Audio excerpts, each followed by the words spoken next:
So with my last update, I showed these guys had laid eggs all over here. There's over 150 eggs.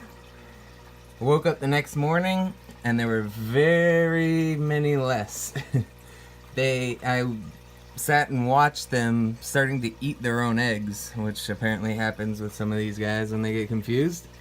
Luckily, I was able to put a cup around and use magnets to hold a cup in place, that cup, and was able to save about 50 eggs. About 2 days passed, and I came home tonight, and the eggs seemed to be kind of waving like they're about to fall off the glass. And I saw one of the eggs had gone bad, so I took a pipette to take it out, and when I went to do that, the fish started attacking my hands and knocked the cup, and all of them flew loose. And I was able to scoop up most of them, but a few they ate. But once I had them in here, I realized it wasn't just the moving water that caused them to move. They were hatching. These guys are wigglers. Well, the beginning of it.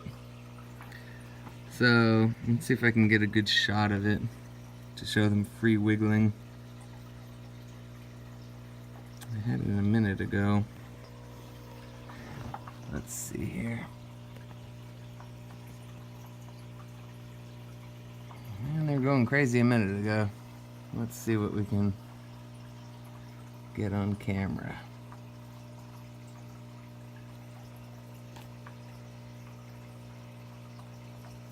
I don't know if you can see that, but these guys right there wiggling back and forth.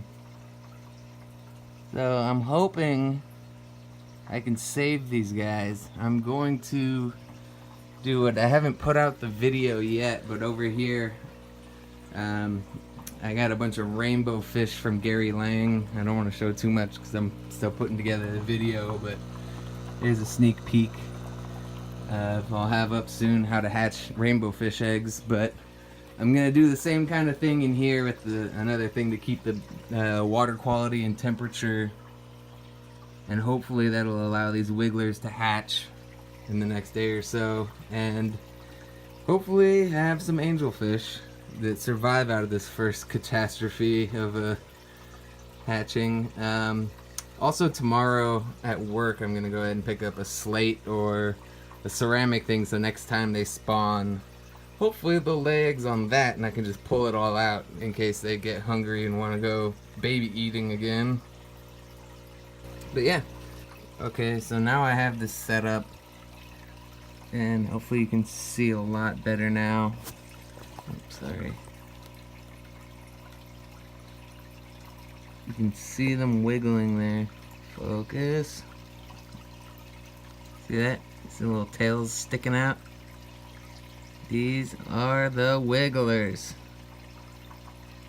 So, again, this is my first time breeding angels.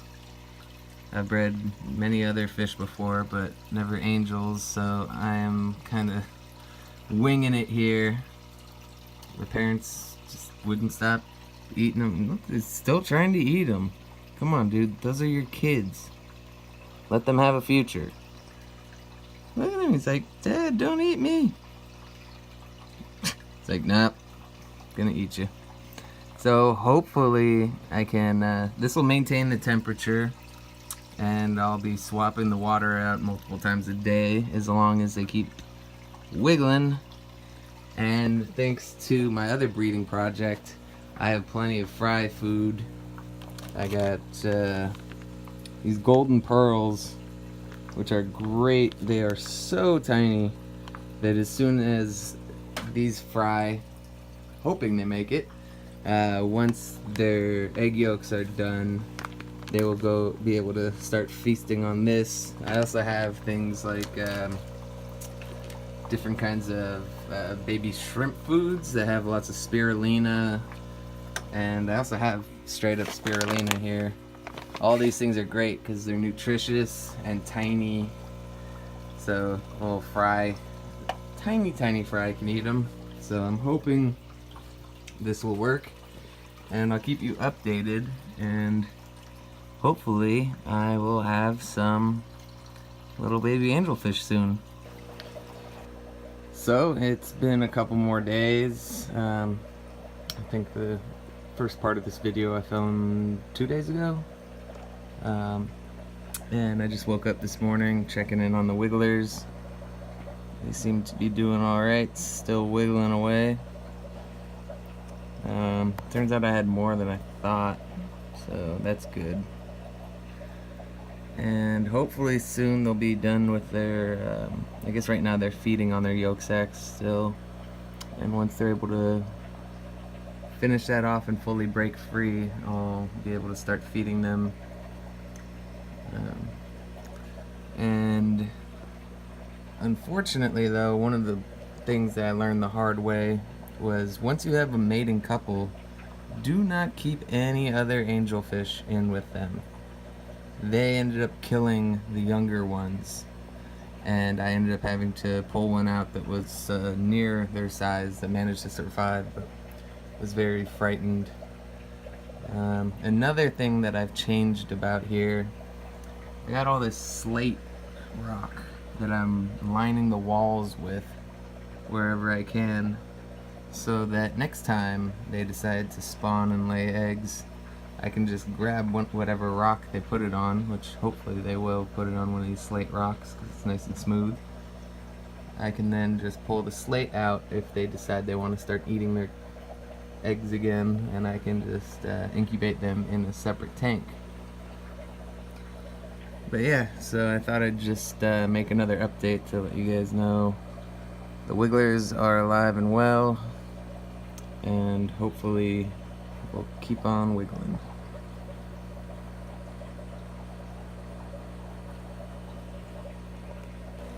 Before I go, I'd like to add one more thing. In future hatches, I'm definitely going to get some methylene blue, which works well for keeping eggs from getting fungus, which I was lucky enough that not very many eggs got fungus this time. And also, when I add new water to this, I've decided, because in this water, this tank I just use regular dechlor. I don't use dechlorinated water. I don't use any RO, so I don't have any differences. So when adding water into here, I'm actually just using dechlorinated water and not taking water from in the tank, because I don't want to risk adding anything else that will help to fungus any of these guys. So I just take dechlorinated water in a separate container, float it in here till it gets to the same temperature, and then add it in there. So I hope this is helpful, and I will keep you updated. Thanks.